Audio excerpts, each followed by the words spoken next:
Friends, I'm delighted to be here. Thank you very much for organizing this conference, Siddharth, and those who have helped, Archana and others, to give me this opportunity to take part. Of course, as Archana said, none of this is pre-arranged, or I wasn't warned at all, simply because it is emerging as we speak about emergent futures. But if I may, let me share a few thoughts as we begin this journey. And Archana did speak about us being here on a journey. A few days ago, we met right here when several people who began the center, in fact, who took part in the march 60 years ago with our distinguished colleague and friend, Rajmohan Gandhi, and his friends and supporters were here a few days ago reflecting on 6 decades.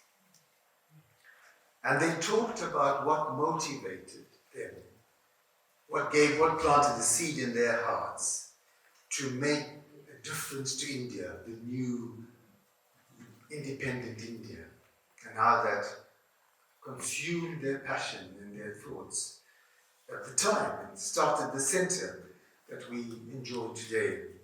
And that was a wonderful gathering. I sat quietly at the back and listened and learned a lot. And then within 48 hours, here we are, Archana and Siddharth, thinking about emergent futures. Not the past, but the future. My first observation is that none of us, when we think about the future, are coming to this tabula rasa, as if it begins with us. All of us will see a little bit further when we climb on the shoulders of those who have gone before us. We are the children of history, and anything we imagine about the future is shaped by our experiences. One of the most creative moments in Western history, certainly in European history, was the so-called Renaissance. And when you go to Florence, you see the remnants of that blossoming of culture after the so-called Middle Ages, or the early Middle Ages. Now, it changed the way we think about literature, about sculpture, about art. It really changed European imagination, the Renaissance. It really means in Latin, to be born again, to be reborn. And Europe was reborn with the Renaissance. And as you know, the next few centuries, they became a dominant force in the world. But the point I want to make in referring to the Renaissance is the flowering of European culture wasn't done by a committee that met in a room with Leonardo da Vinci chairing it and Michelangelo being the executive director, and having a committee working out a strategic plan for 5 years. No, that's not how it happened. It happened because at that time, they suddenly rediscovered the glories of Rome and the glories of Greece. And when they rediscovered the richness of the past, it sparked a flurry of activity and energy and innovation. So innovation is not a cerebral thing that great thinkers sit in a room and bring about. Innovation is discovering the very best in our past and then being revived, reborn, to be able to make a difference. You see, my friends, we're living in a difficult time. Just look at the front pages of our newspapers. Good newspapers, I mean. And you realize that we are really in a jungle. And when you're in a jungle, you can't sit and work out a roadmap out of the jungle. What we need to get out of the jungle is not a roadmap and a big plan. What we need is a compass. And with a compass, we can come out of most difficulties. If we have a compass that points us and we hold fast to that commitment, then we can come out of most of these difficulties. And while we are sitting here meeting in this beautiful on this beautiful campus, in this part of India, up in the mountains, there's another important meeting taking place as well in the world, where the elite, the political elite and the economic elite, have all flown to an alpine village in Switzerland, and the World Economic Forum in Davos is meeting at the same time as we are sitting here. And it's interesting what their theme this year is. It's only started a day or so ago. And it's a theme that's been recurring at Davos, and this year it is the main theme. The theme is rebuilding trust. Rebuilding trust. Why is this our so-called elite so preoccupied with rebuilding trust? It's because the surveys, as much as you can trust these surveys, they tell us that the trust in the major institutions of our society has actually been declining now for several decades. In fact, the Gallup survey pointed out that except for small business, not industry, small business, the trust in the military, in the police, in the medical systems, and even organized religion has been declining. Public confidence in our institutions, which was in 1979 measured at 48%, last year has dropped down almost half to 26%. And the leaders of our world have suddenly got up to the idea that they must bring this onto the main agenda. I'm almost convinced, my friends, that no amount of talking at Davos is going to make a difference. It's going to happen, as we'll see later, when a few people commit themselves to a moral compass to get us out of this jungle. In fact, money is not going to solve the problem either. Most who talk about these things are concerned that we improve trust so that we can improve the economy. Remember, it is the World Economic Forum that's meeting in Davos. A contemplative, Brian McLaren, in 2007 wrote a book called Everything Must Change, in which he highlighted 4 crises. We, he said, are in trouble with the planet. That's become quite popular now. Everybody wants to do something, probably long after we were warned. We are in a situation where we are committing ecocide. We're going to kill ourselves simply because we've destroyed our home for so long. The other crisis is poverty. We live in an unequal world.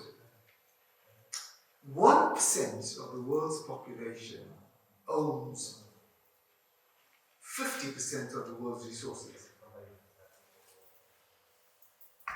And the bottom 50% of the world's population own 2% of the world's resources. Imagine that.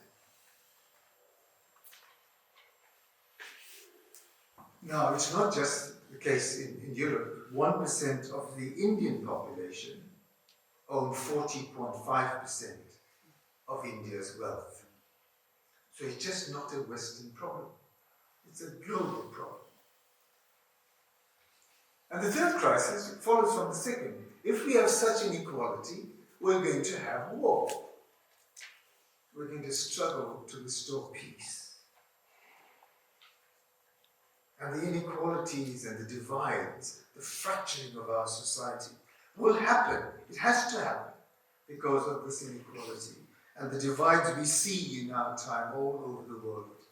The fault lines, the conflict lines, are across race and tribal divides and class divides, caste divides and economic divides.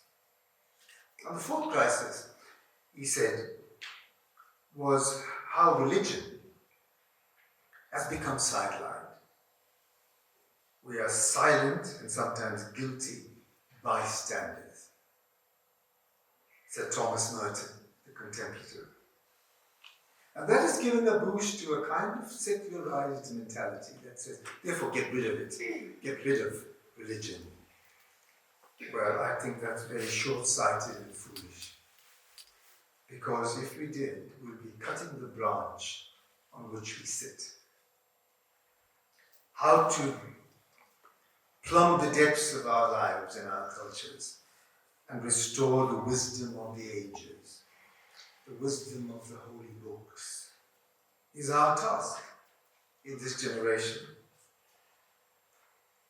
And I don't say that purely as a theologian. I'm saying this because in the absence of this well, deep in our native souls, we become empty. And you'll notice that the elections a few days ago was won by Bernardo Arevalo in Guatemala, 30 years after the Civil War. Now, this is a very interesting case. This, on Sunday, I think, he was made president. After the Civil War, Guatemala has been trying to rebuild its grassroots community. And they've been working at developing a democracy not in name but in spirit on the ground, rebuilding community. And it's interesting, said the writer of this article, that the way they chose to rebuild a community was to bring together civic virtues alongside indigenous Mayan values. And our friends from Nagaland have been doing that too, here with us, and you'll hear from one of our statesmen. Bringing together civic virtues alongside indigenous Mayan values. That's getting back a little bit to what I imagine will be replumbing the depths of our cultures, restoring the long view, and refinding divine wisdom.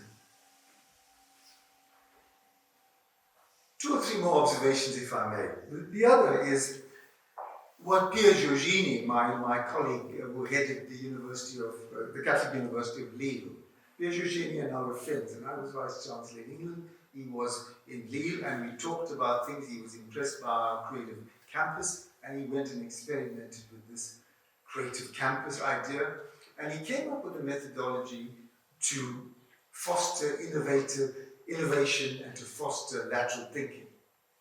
And the 2 principles I learned from Pierre was one, that if you want to really be a lateral thinking community or an individual, you've got to establish 2 things. One, there must be a discontinuity between what we know and what we imagine. In the sense that you can't bring all your thoughts and think we know the answer. And you can't come into a conversation about the future, what Pierre would say if he were here, believing there's a linear line between what we are thinking and what the answer is. There's got to be a discontinuity, he says. Otherwise there won't be innovation. And for us that means we've got to shed out of ourselves. We've got to firstly shed our egos, give up the things we hold dear to, our prejudices. And those are furtive and deep things hidden in our own thinking, where we assert ourselves, we speak asserting ourselves, not really thinking about the future. We have Kierkegaard, Gadamer would say, deep prejudices. So abandoning our egos, abandoning our self-interest, abandoning first what we may gain from it. A disruption between where we are and imagining the future. The second thing he says is absolutely necessary, is to have in your group as we think about the future.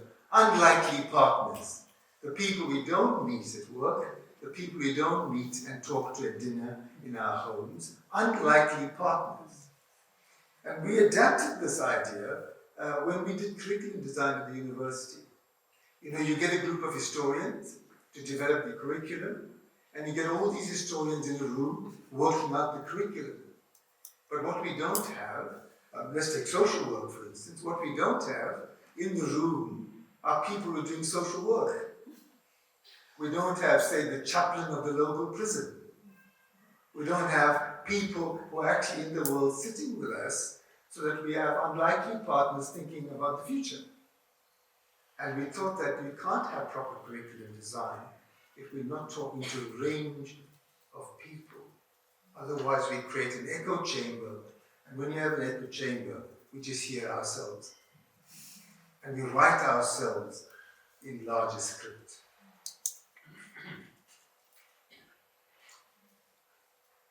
I was looking at Nikitu, his memoirs, which thank you, Siddhartha, I've been having a look at and trying to read, and in one of his speeches he quotes Don Quixote.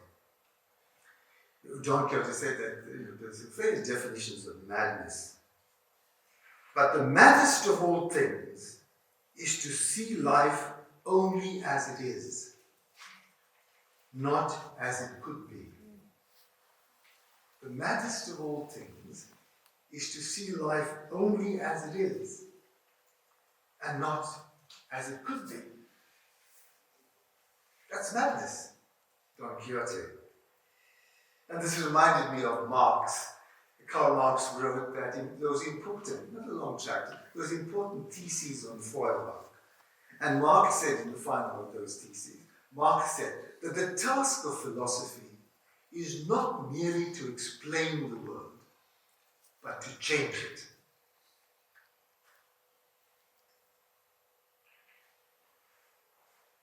Now, we, in this movement, Initiatives of Change, have one aim only, and that is to strengthen the moral and spiritual foundations of society. It's simple, but it's all embracing. To heal the wounds of the past. To overcome the deep alienation that these philosophers, including Marx, describe. To overcome the alienation of ordinary people. And to bring freedom and to make peace. That's our work in the world. And our organizers have brought together such an interesting group of people from all over. And you'll notice that the themes are reality, hope, and faith. The first is then, how do we understand together the human predicament? Reality.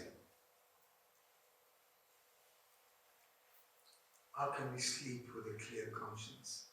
Is another way of putting it, considering where we are. The second is to find in the midst of despair something that gives us hope. What is the one thing that we can live and die for? Kierkegaard was my favorite philosopher, a Danish philosopher, theologian, who is the father of modern existentialism.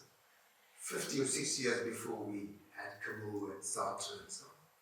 Kierkegaard said, purity of heart is to will one thing, not to be double-minded. To will one thing is how we define purity of heart.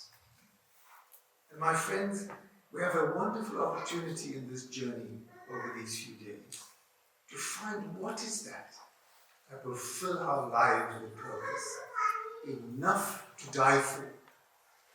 But more than dying for something, enough to live for, that will fill our days with meaning and make our evenings pleasurable as we go to bed with a clear conscience. And wake up hoping to extend that mission. What is that? And that's hope, your second day. And your final day, you say, is faith, because you mentioned, Archana, we must take a leap of faith. That comes from Kierkegaard. Kierkegaard talks about taking that leap of faith because he said our minds will only take us so far. Our analyses will only take us so far. Our talking and our data mining and our artificial intelligence will only take us so far. And there'll come a point in our lives when we meet our destiny, that we'll have to take that leap of faith. For those of us who have a faith, we know what that may mean, and those who don't have a faith, that is still a possibility for us, as our conscience and our hearts direct us. But standing by, or sitting in the pavilion and watching the game is not what will change the world. We have to come down from the pavilion. We've got to be part of the game, enjoy the scrum, and we've got to be part of the struggle. The world will not change without us. We're not looking in these days at this conference for a roadmap. We want to discover the compass.